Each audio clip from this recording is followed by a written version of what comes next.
Assalamualaikum warahmatullahi wabarakatuh. Nama saya Anya Alifia Rahmadani dari 10 Perawatan 2. Pada kesempatan kali ini, saya akan menjelaskan anatomi fisiologi sistem perkemihan dan juga proses pembentukan urin.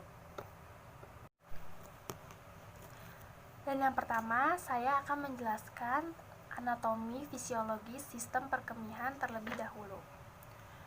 Organ yang terdapat dalam sistem perkemihan ada 2 buah ginjal, 2 ureter, 1 vesika urinaria, dan 1 uretra. Letak ginjal berada di dinding abdomen posterior, terletak di kiri dan kanan kolonna vertebralis. Letak ginjal kanan lebih rendah daripada ginjal kiri, karena terdapat organ hati.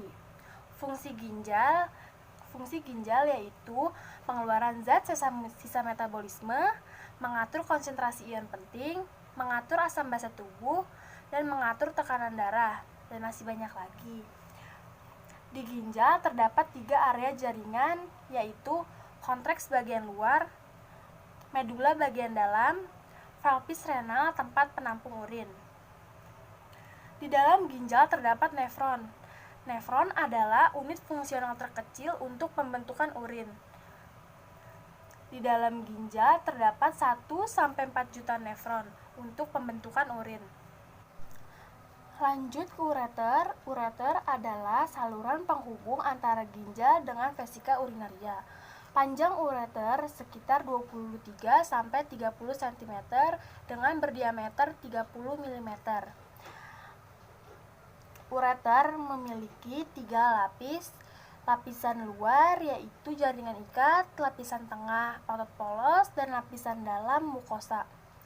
Di dalam ureter akan terjadi gerakan peristatik yang terjadi setiap 5 menit sekali untuk mendorong urin dari ginjal menuju ke vesika urinaria. Vesika urinaria adalah tempat penampungan urin yang terletak di belakang OS pubis.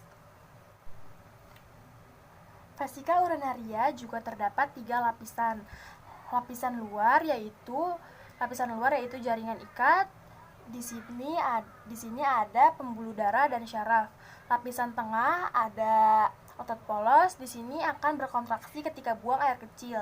Dan lapisan dalam mukosa, di sini ada epitelium dan transisional. Vesika urinaria terisi urin. Bila urin sudah mencapai 300-400 mm, ada keinginan untuk buang air kecil. Dan di bagian sebelah sini yang di bawah sini itu uretra. Uretra adalah tempat pengeluaran urin. Lihat uretra perempuan dan uretra laki-laki. Uretra perempuan itu lebih pendek daripada uretra laki-laki. Uretra perempuan panjangnya sekitar 4 cm, sedangkan uretra laki-laki panjangnya sekitar 17,5 sampai 20 cm. Nah, ini ada nefron. Nefron adalah unit fungsional terkecil untuk pembentukan urin. Nefron yang terdapat dalam ginjal itu sekitar 1-4 juta nefron. Nah, ini bagian-bagian nefron. Yang ini namanya glomerulus, yang di sebelah sini namanya capsula Bowman, dan yang di sebelah sini namanya tubulus contractus proximal. Yang di sebelah sini namanya lengkung Henle, dan di sebelah sini namanya tubulus contractus distal. Yang di bawah sini namanya tubulus collectivus. Yang warna merah ini kita sebut dengan arteri renal. Percabangan arteri arteriola afren jadi dikelilingi oleh pembuluh darah yang kita sebut dengan kapiler peritubular. Yang warna biru ini vena renal. Nefron itu dikelilingi oleh pembuluh darah. Kapiler di antara tubulus kita sebut dengan kapiler peritubular. Kapiler yang berada di lengkung Henle kita sebut dengan vasa recta. Selanjutnya, saya akan menjelaskan proses pembentukan urin. Jadi, darah dari arteri renal menuju ke arteriola afren, masuk ke dalam glomerulus, lalu darah disaring. Di sini terjadi proses filtrasi atau penyaringan. Yang disaring adalah protein dan sel darah. Lalu penyaringannya akan dibawa masuk ke dalam kapsula Bowman. Yang disaring adalah urin primer.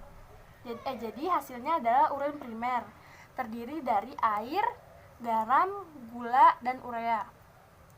Jadi di sini akan terjadi filtrasi atau penyaringan, yaitu yang terjadi di glomerulus atau kapsula Bowman yang menghasilkan urin primer. Lalu yang tidak tersaring seperti protein dan sel darah akan dikeluarkan melalui vena renal. Lalu urin berjalan lagi menuju ke tubulus contractus proximal. Di tubulus contractus proximal terjadi reabsorpsi atau penyerapan kembali. Reabsorpsi atau penyerapan kembali terjadi di tubulus contractus proximal dan lengkung Henle. Zat yang diserap yaitu air, glukosa, asam amino, ion natrium, kalium, kalsium, klorida, ion bikarbonat, HBO4 2-min. Hasilnya adalah urin sekunder. Urin sekunder itu terdiri dari air, garam, urea, pigmen empedu. Lalu urin sekunder berjalan lagi menuju ke tubulus contractus proximal, lalu berjalan lagi menuju ke lengkung Henle. Lengkung Henle yang menurun disebut descendant. Di sini masih terjadi proses penyerapan. Yang diserap adalah air. Lengkung Henle yang naik, di sini juga masih terjadi penyerapan. Yang diserap itu adalah garam. Lalu urin berjalan menuju ke tubulus contractus distal.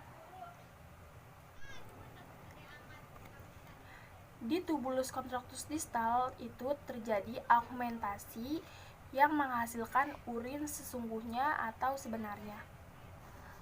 Augmentasi adalah pengeluaran zat sisa yang sudah tidak dibutuhkan oleh tubuh dan keluarnya dalam bentuk urin. Di tubulus contractus distal ini juga masih terjadi penyaringan. Apa aja sih yang disaring? Yang disaring itu ion natrium, klorida, dan juga urea. Dan juga terjadi penambahan zat sisa yang dikeluarkan bersama urin. Apa saja yang ditambahkan? Yang ditambahkan itu seperti toksin atau racun, sisa obat-obatan, dan juga amonia. Dan di tubulus contractus distal ini sudah terbentuk urin sesungguhnya.